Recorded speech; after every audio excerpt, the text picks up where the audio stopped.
నమస్తే సార్. నమస్తే అండి. మీ పేరు? ధర్మారావు అండి. సార్, కూటమి ప్రభుత్వం అధికారంలోకి వచ్చి 12 నెలలు అవుతుంది సార్. ఈ 12 నెలల పరిపాలన మీద మీరు ఏమనుకుంటున్నారు? ఏమండి, కూటమి ప్రభుత్వం అయినా జగన్ ప్రభుత్వం అయినా ఏ ప్రభుత్వం అయినా ప్రజలకి సేవ చేస్తాం, ప్రజల మేలు చేస్తాం, ఇండస్ట్రియల్ తీస్తాము, అవి చేస్తాం, ఇది చేస్తాం అని చెప్పడమే కానీ జరిగిన పనులు ఏమీ లేవండి. ఇక్కడ ఏలూరు అండి మాది, 2 ఫ్యాక్టరీలు మూతపడి ఉన్నాయి. ఇక్కడ లేబరు చాలా ఎక్కువ మంది ఉన్నారు, కష్టపడి పడితే కానీ తలవాతే గడవని రోజులు ఉన్నాయి. అలాంటి పరిస్థితుల్లో కూడా 2 ఫ్యాక్టరీలు మూతపడి 20,000 కుటుంబాలు దాదాపు రోడ్డు మీద పడ్డాయి. ఇవాళ నేను కూడా జూటు మిల్లో చేసి అది ఆగిపోవడం, ఈ 52 సంవత్సరాల వయసులో ఈ కొట్లో పనిచేస్తే పొద్దునుంచి రాత్రి వరకు చేస్తే నీరసం వచ్చి చేయలే పరిస్థితి తప్పదు. ఇంట్లో ఆర్థిక ఇబ్బందుల వల్ల చేయవలసి వస్తుంది. 500 ఇస్తున్నారు, 500 కోసం కట్టుబడి. ఇంకా నాకంటే ఇంకా సెక్యూరిటీ జాబులకి వాటికి వీటికి నానా అవసరం పడి వెళ్ళిన వాళ్ళు చాలామంది ఉన్నారండి. వాళ్ళ పరిస్థితి చూస్తే మరీ దారుణంగా ఉందండి. ఒక మనం బాధతానే కాదు, 20,000 కుటుంబాలు రోడ్డు పెడితే కనీసం ఏ ప్రభుత్వాన్ని పట్టించుకుని నాదు లేదు. ఏ రాజకీయ నాయకులు కానీ ఏ యూనియన్ నాయకులు కానీ ఎవరు కూడా రోడ్డు మీద వచ్చి వాళ్ళు ఏంటి పరిస్థితి అని ఎవరి కుటుంబాలను వచ్చి అడిగిన దాఖలాలు లేవండి. సార్, అసలు ఏ కారణం చేత మూసారు? అసలు ఏ కారణం చేతనంటే జూటు మిల్లు సంక్షోభంలో పడిపోయింది, నార కొరత వల్ల మూసేవాల్సి వస్తుంది, మేము సప్లై చేయలేకపోతున్నాము అని ఏదో సాకుల మీద. ఇప్పుడు మెయిన్ బంగారపు ముక్క లాంటి ఏలూరు నడిబొట్టున ఉన్న ఫ్యాక్టరీని మూతపడేసి రియల్ ఎస్టేట్ ఫ్లాట్లు అమ్ముకోవడానికి ఎక్కడ కూడా ఇదే జరుగుతుందండి. కానీ పేదవర్గం ఎలా పడిపోతుందని ఆలోచించిన నాదుడు ఎవరు లేరండి.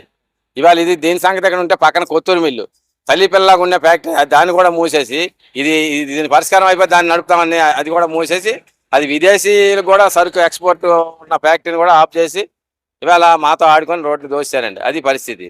మరి ఏదో పని చేయకపోతే గడవదు కదండి. ఆ పరిస్థితులు మేము రోడ్డు మీద ఎక్కి రోడ్డు మీద పని చేసి బతకాల్సి వస్తుందండి. మరి కూటమి ప్రభుత్వంలో పరిశ్రమలు వస్తాయి అంటున్నారు, మరి మీకు నమ్మకం ఉందా వస్తుందని? కూటమి ప్రభుత్వం పరిశ్రమలో వస్తామన్నారు మాటల వరకు, మరి ఎంతవరకు చేస్తారో చూడాలండి. అది జగన్ 5 సంవత్సరాల పాలన, ఇది సంవత్సరం పాలన, మీకు ఏమైనా మార్పు కనిపిస్తుందా? జగన్ పాలన ఈ పాలన అంటే కొంత పేదవర్గానికి జగన్ వలన మేలు నష్టం జరిగింది, లాభం జరిగిందండి. కానీ ఈ ప్రభుత్వం మరి వచ్చే సంవత్సరాన్ని ఇంకేవి ఎవరికి ఏ పేదవర్గానికి ఏది అందింది. పెన్షన్లు అంటే ఎప్పుడు ఇచ్చినవి కామనే, కానీ అదనంగా అందే పథకాలైనా ఇంకేవి ప్రభుత్వం ద్వారా చేతికి అందలేదండి. ఇప్పుడు ఈ రేషన్ వ్యాన్లు అవి రద్దు చేసేస్తున్నాం అంటున్నారు, అది కరెక్టేనంటారా? అవి రద్దు చేస్తే ఎలాగండి, అది అందుబాటులోకి వస్తున్నాయి కదండి. మళ్ళీ మరి అది మామూలు పాతకే వస్తుంది. ఇది ఇంటిని తెచ్చే సుఖానికి ఉన్న దూరానికి వెళ్ళి తెచ్చుకొని అందరూ ముసలి మొక్కలు తెచ్చుకోగలిస్తే తెచ్చుకోలేకపోతారు. అంటే రేషన్ వల్ల అనేక అక్రమాలకు పాల్పడుతున్నారు, బియ్యం విదేశాలకు తరలిస్తున్నారని చెప్పి వార్తలు వస్తా ఉన్నాయి అన్న. ఇలాంటి టైంలో రేషన్ వ్యాన్లు తీసేయడం వల్ల, ఈ క్యూ పద్ధతిలో ఉంటే రేషన్ బియ్యం తీసుకోవడం వల్ల మధ్య జరిగే అవకాశాలు ఉన్నాయంటారా? క్యూ పద్ధతి వలన కొన్ని ఇబ్బందులు, ఆర్థిక ఇబ్బందులు ఉన్నాయండి. మరి జరుగుతుంది అది ప్రభుత్వం కట్టడి చేయాలండి. ఇది ఎక్కడ దందా జరుగుతుంది ఏంటనేది చూడాలి. ప్రజలకు పథకాలు కావాలా, అభివృద్ధి కావాలంటే ఒక కుటుంబంలో ఒక ముసలోడు ఉంటే ఆయన 4,000 పెన్షన్ తీసుకుని పోతే కుటుంబం అంతా బతికేదండి.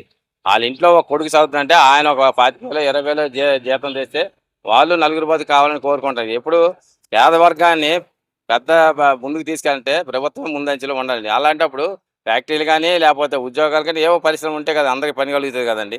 అందరికీ ఇంట్లో కనీసం ఒకరికైనా ఉద్యోగం వస్తే కదా ఆ కుటుంబం సక్కగా నడిపించగలడు.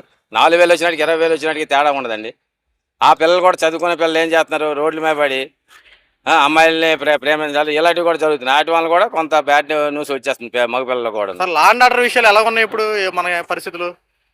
లా అండ్ ఆర్డర్ అంటే మరి ఇప్పుడు శాంతి భద్రతలు ఏమన్నా ఇబ్బంది ఏమైనా కలుగుతుందా? లా అండ్ ఆర్డర్ పోలీసుల వరకు బాగానే చేస్తున్నారు. అది మీరు అన్నారు కదా, గతంలో ఇప్పుడు తేడా ఏంటి అన్న? గతంలోకి ఇప్పుడు తేడా అంటే మరి ప్రభుత్వం వచ్చి సంవత్సరం అయింది అన్ని చేస్తామని అంటున్నారండి. మరి ఎంతవరకు చేస్తారో చూడాలి. సార్, ఇప్పుడు దౌర్జన్యాలు అరాచకాలు పెరిగిపోతున్నాయి, అక్రమార్తలు జరుగుతాయి అన్నారు, ఎంతవరకు? మామూలుగా ఉన్నాయండి, ఏ తేడా లేదు. అప్పటికి ఇప్పటికి సేమ్ ఒకలాగే ఉన్నట్టు ఉంది. ఇంకా మరి ఏం చూడాలి మరి.